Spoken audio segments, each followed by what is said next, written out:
Hello guys, Radhe Radhe. आज के इस वीडियो पे हम लोग पढ़ने वाले हैं गिबरेलिन्स के बारे में। गिबरेलिन्स जो रहते हैं, दीज आर ग्रोथ प्रमोटर।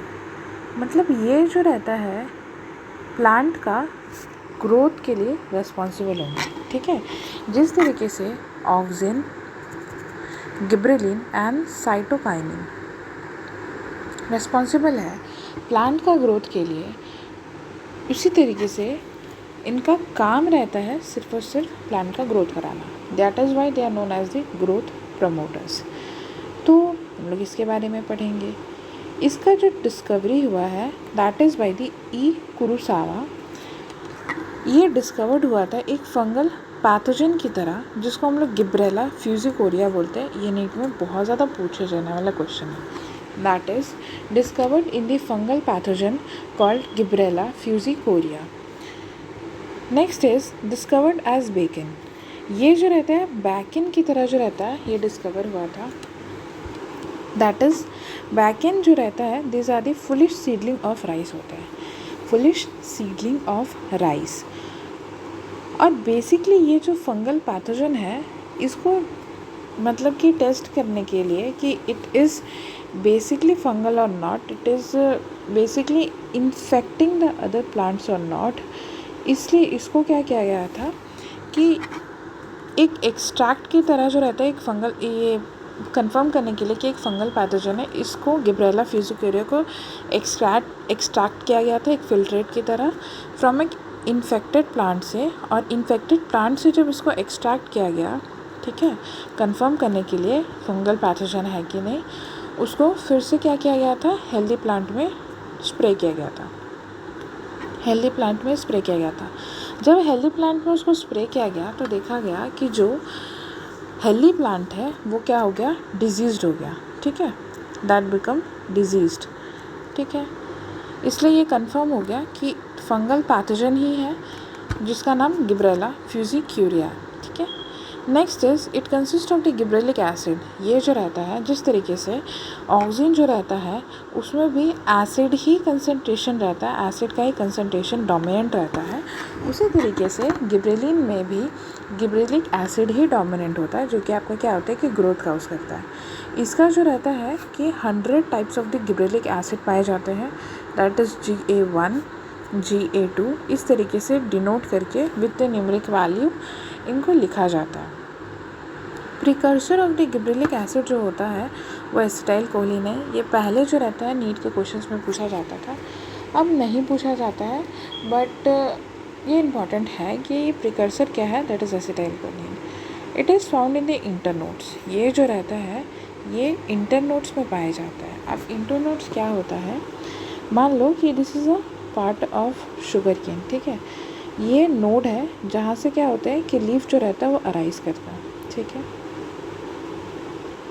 तो जहाँ से आपका क्या होता है कि अराइजिंग ऑफ दी फ्लावर्स होते हैं, या फिर आपके क्या होते हैं कि आपके कोई भी लीव्स होता है या स्ट्रक्चर्स होते हैं, that part is known as nodes. ठीक है, और the distance that is present between the two nodes, ये भी एक नोड्स है, the distance that is present between the two nodes, that is this one, is known as internodes. ठीक है, अब ये ग्रोथ कैसे काउज करता है, बाय इंक्रीजिंग दी इंटरनोड का लेंथ। तो इंटरनोड जो होता है उसका लेंथ को इंक्रीज कर देगा, तो ऑब्वियसली ग्रोथ तो काउज हो ही जाएगा। अब हम लोग फंक्शंस पढ़ेंगे।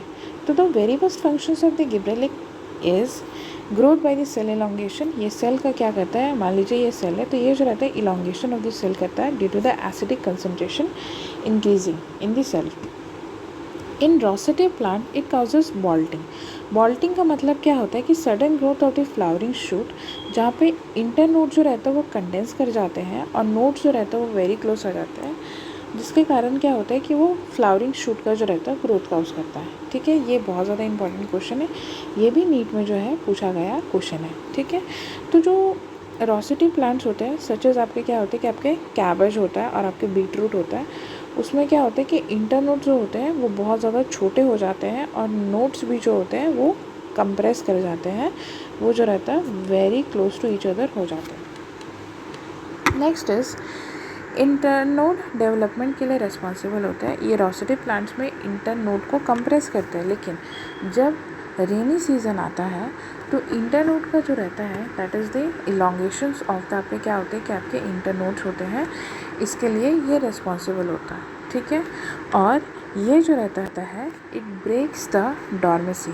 डॉर्मेसी मतलब क्या होता है, मान लेते हैं कि कोई भी सीड है जो बहुत सालों से जो रहता है वो ग्रो नहीं कर रहा है, अगर उसमें गिबरेलिन प्रेजेंट होगा, अगर उसमें हम लोग गिबरेलिन एसिड को इंड्यूस कर देते हैं तो उसमें क्या होता है, ये डॉर्मेसी मतलब जो सीड है जो ग्रो नहीं कर रहा उसको क्या कर देता है, ग्रोथ काउज कर देता है, इसीलिए इसको हम लोग क्या बोलते हैं, it breaks the dormancy. Next is जो गिबरेलिक एसिड थर्ड होता है उसको यूज़ किया जाता है for speeding up the malting process that is the fermentation in the brewing industries. जहाँ पे क्या होता है कि बियर ये सब वाइन्स ये सब बनते हैं, वहाँ पे GA3 का यूज़ किया जाता है for the increasing of the fermentation process के लिए। Next is increase the sugar content in the sugar cane in 20 tons per एकड़ बाय इम्प्रूविंग द इंटरनोड्स।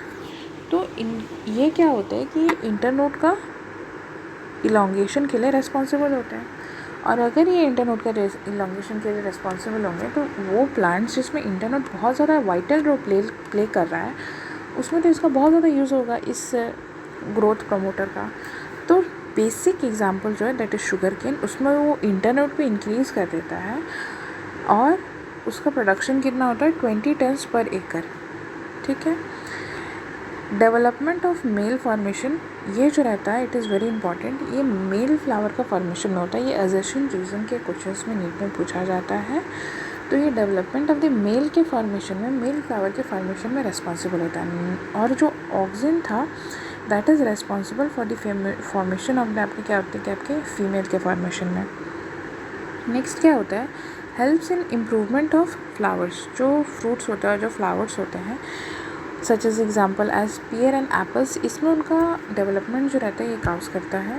साथ ही साथ दे डिले दी सेनेसेंस रहता है। सेनेसेंस मतलब क्या होता है कि राइपनिंग ऑफ द फ्रूट के स्टेज को हम लोग क्या बोलते हैं, दैट इज़ सेनेसेंस बोलते हैं, ठीक है। जैसे मैंगो जो रहता है वो राइप कर गया तो उसको हम लोग सेनेसेंस बोलते हैं, that is ripening of the fruits. लेकिन ये राइपनिंग ऑफ फ्रूट्स को जो रहता है उसको डिले कर देता है, तो इसीलिए जो रहता है ये एक इम्पॉर्टेंट हार्मोन भी होता है।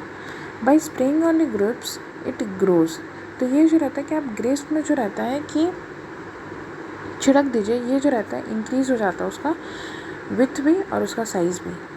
Not causes the tuber formation, ये जो रहता है ये ट्यूबर की फॉर्मेशन में बिल्कुल भी रिस्पॉन्सिबल नहीं होता, ये भी एक इम्पॉर्टेंट क्वेश्चन जो नीट में पूछा जा चुका है।